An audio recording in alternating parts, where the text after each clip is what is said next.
Frankenstein by Mary Shelley. Volume 1, Chapter 1.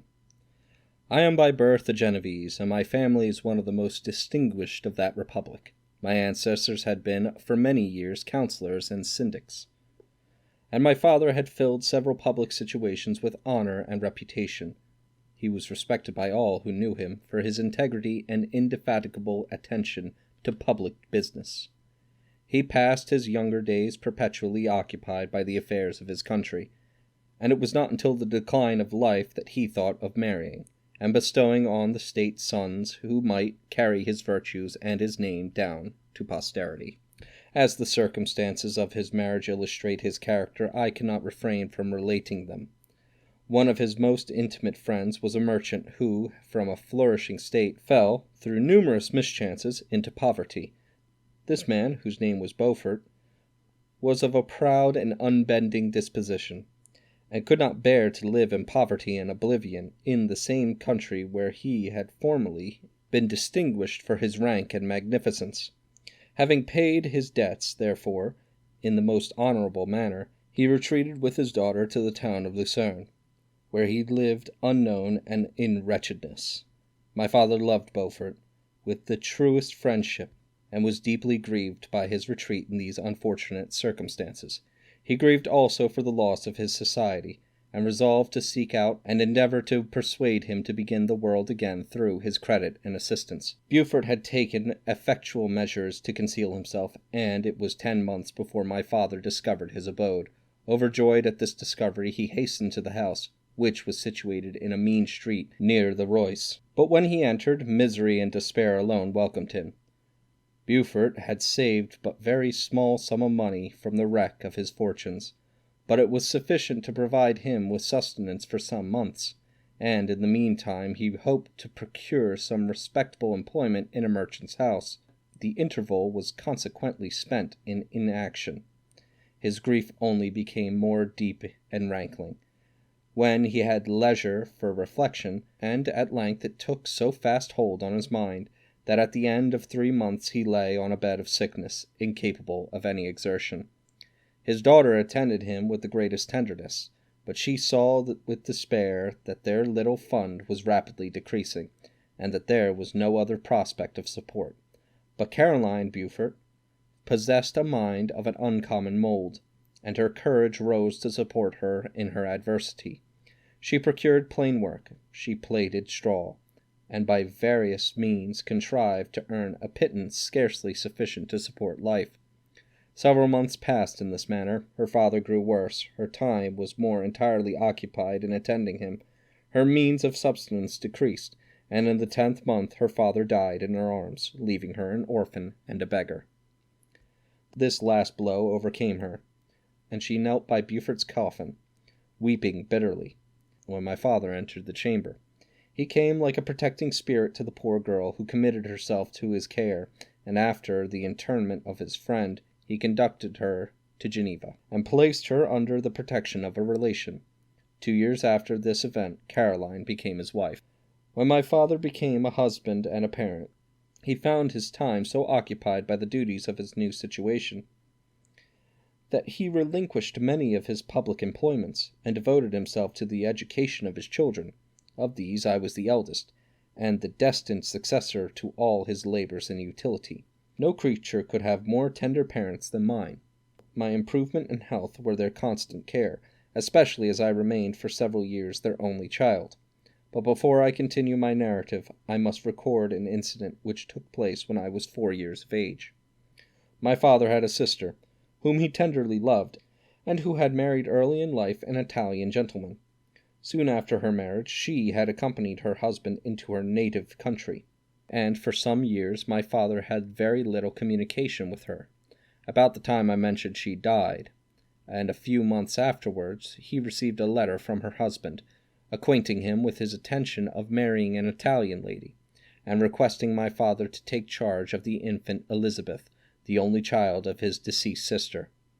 "It is my wish," he said, "that you should consider her as your own daughter, and educate her thus. Her mother's fortune is secured to her, the documents of which I will commit to your keeping. Reflect upon this proposition, and decide whether you would prefer educating your niece yourself to her being brought up by a stepmother. My father did not hesitate, and immediately went to Italy, that he might accompany the little Elizabeth to her future home. I have often heard my mother say that she was at the time most beautiful child she had ever seen, and shewed signs even then of a gentle and affectionate disposition. These indications, and a desire to bind as closely as possible the ties of domestic love, determined my mother to consider Elizabeth as my future wife, a design which she never found reason to repent. From this time Elizabeth Lavenza became my playfellow, and as we grew older, my friend. She was docile and good-tempered, yet gay and playful as a summer insect. Although she was lively and animated, her feelings were strong and deep, and her disposition uncommonly affectionate. No one could better enjoy liberty, yet no one could submit with more grace than she did to constraint and caprice. Her imagination was luxuriant, yet her capability of application was great. Her person was the image of her mind. Her hazel eyes, although as lively as a bird's, possessed an attractive softness. Her figure was light and airy, and though capable of enduring great fatigue, she appeared the most fragile creature in the world. While I admired her understanding and fancy, I loved to tend on her, as I should on a favourite animal. And I never saw so much grace both of a person and mind united to so little pretension. Every one adored Elizabeth. If the servants had any request to make, it was always through her intercession. We were strangers to any species of disunion and dispute, for although there was a great dissimilitude in our characters, there was a harmony in that very dissimilitude. I was more calm and philosophical than my companion, yet my temper was not so yielding. My application was of a longer endurance, and it was not so severe whilst it endured. I delighted in investigating the facts relative to the actual world. She busied herself in following the aerial creations of the poets. The world was to me a secret which I desired to discover.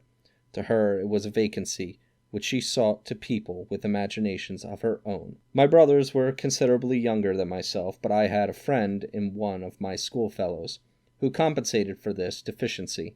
Henry Clerval was the son of a merchant of Geneva, an intimate friend of my father. He was a boy of a singular talent and fancy. I remember when he was 9 years old he wrote a fairy tale which was the delight and amazement of all his companions. His favourite study consisted in books of chivalry and romance, and when very young I can remember that we used to act plays composed by him of these favourite books, the principal characters of which were Orlando, Robin Hood, Amadis, and St. George. No youth could have passed more happily than mine. My parents were indulgent, and my companions amiable. Our studies were never forced, and by so means we always had an end placed in view, which excited us to our ardour in the prosecution of them. It was by this method, and not by emulation, that we were urged to application. Elizabeth was not incited to apply herself to drawing, that her companions might not outstrip her, but through the desire of pleasing her aunt by the representation of some favourite scene done by her own hand. We learned Latin and English, that we might read the writings in those languages, and so far from study being made odious to us through punishment, we loved application, and our amusement would have been the labours of other children. Perhaps we did not read so many books or learn languages so quickly as those who are disciplined accordingly to the ordinary methods, but what we learned was impressed the more deeply on our memories. In this description of our domestic cycle I include Henry Clerval, for he was constantly with us.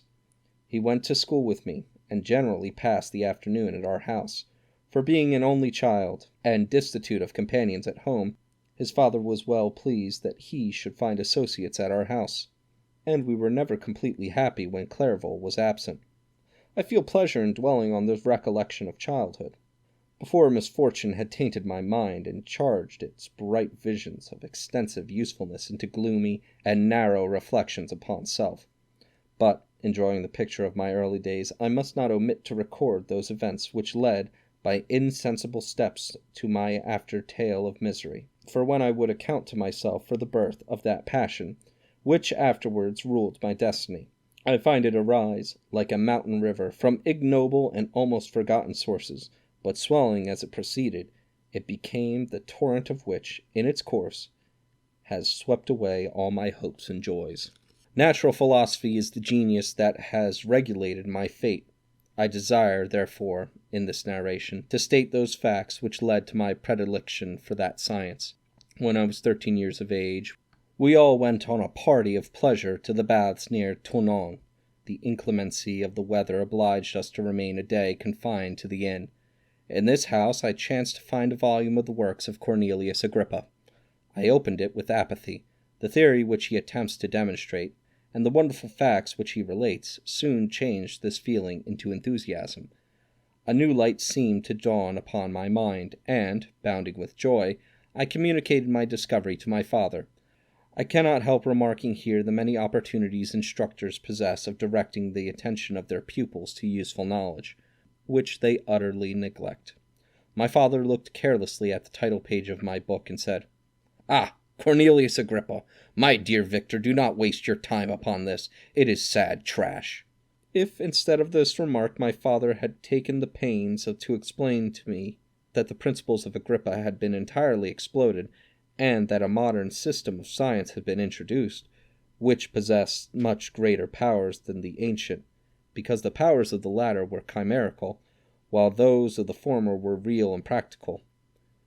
Under such circumstances, I should certainly have thrown Agrippa aside, and, with my imagination warmed as it was, should probably have applied myself to the more rational theory of chemistry, which has resulted from many modern discoveries. It is even possible that the train of my ideas would never have received the fatal impulse that led to my ruin. But the cursory glance my father had taken of my volume by no means assured me that he was acquainted with its contents, and I continued to read with the greatest avidity. When I returned home, my first care was to procure the whole works of this author, and afterwards of Paracelsus and Albertus Magnus. I read and studied the wild fancies of these writers with delight. They appeared to me treasures known to few beside myself, and although I often wished to communicate these secret stores of knowledge to my father, yet his indefinite censure of my favorite Agrippa always withheld me. I disclosed my discoveries to Elizabeth, therefore, under a promise of strict secrecy. But she did not interest herself in the subject, and I was left by her to pursue my studies alone. It may appear very strange that a disciple of Albertus Magnus should arise in the 18th century, but our family was not scientifical, and I had not attended any of the lectures given at the schools of Geneva. My dreams were therefore undisturbed by reality, and I entered with the greatest diligence into the search of the philosopher's stone and the elixir of life. But the latter obtained my most undivided attention. Wealth was an inferior object, but what glory would attend the discovery if I could banish disease from the human frame, and render man invulnerable to any but a violent death? Nor were these my only visions.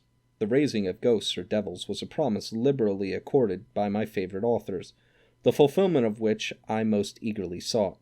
And if my incantations were always unsuccessful, I attributed the failure rather to my own inexperience and mistake than to a want of skill or fidelity in my instructors.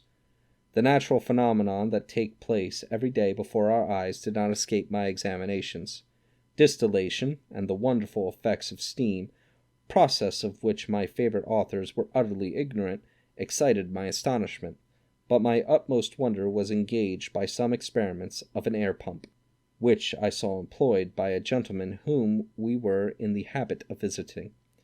The ignorance of the early philosophers of these and several others points served to decrease their credit with me, but I could not entirely throw them aside, before some other system should occupy their place in my mind. When I was about 15 years old, we had retired to our house near Bellerive, when we witnessed a most violent and terrible thunderstorm. It advanced from behind the mountains of Jura, and the thunder burst at once with frightful loudness from various quarters of the heavens. I remained while the storm lasted, watching its progress with curiosity and delight. As I stood at the door, on a sudden I beheld a stream of fire issue from an old and beautiful oak. which stood about 20 yards from our house. And so soon as the dazzling light vanished, the oak had disappeared, and nothing remained but a blasted stump. When we visited it the next morning, we found the tree shattered in a singular manner. It was not splintered by the shock, but entirely reduced to thin ribbons of wood. I never beheld anything so utterly destroyed. The catastrophe of this tree excited my extreme astonishment, and I eagerly inquired of my father the nature of the origin of the thunder and lightning. He replied, electricity, describing at the same time the various effects of that power. He constructed a small electrical machine, and exhibited a few experiments. He made also a kite with a wire and string, which drew down the fluid from the clouds. The last stroke completed the overthrow of Cornelius Agrippa, Albertus Magnus, and Paracelsus, who had so long reigned the lords of my imagination. But by some fatality I did not feel inclined to commence the study of any modern system, and this disinclination was influenced by the following circumstances. My father expressed a wish that I should attend a course of lectures upon natural philosophy, to which I cheerfully consented. Some accident prevented my attending these lectures until the course was nearly finished. The lecture, being therefore one of the last, was entirely incomprehensible to me. The professor discoursed with the greatest fluency of potassium and boron, of sulfates and oxides, terms to which I could affix no idea, and I became disgusted with the science of natural philosophy, although I still read Pliny and Buffon with delight, authors, in my estimation, of nearly equal interest and utility. My occupations at this age were principally the mathematics, and most of the branches of study appertaining to that science. I was busily employed in learning languages. Latin was already familiar to me, and I began to read some of the easiest Greek authors without the help of a lexicon. I also perfectly understood English and German. This is the list of my accomplishments at the age of 17, and you may conceive that my hours were fully employed in acquiring and maintaining a knowledge of this various literature. Another task also devolved upon me, when I became the instructor of my brothers. Ernest was 6 years younger than myself, and was my principal pupil. He had been afflicted with ill health from his infancy, through which Elizabeth and I had been his constant nurses. His disposition was gentle, but he was incapable of any severe application. William, the youngest of our family, was yet an infant, and the most beautiful little fellow in the world.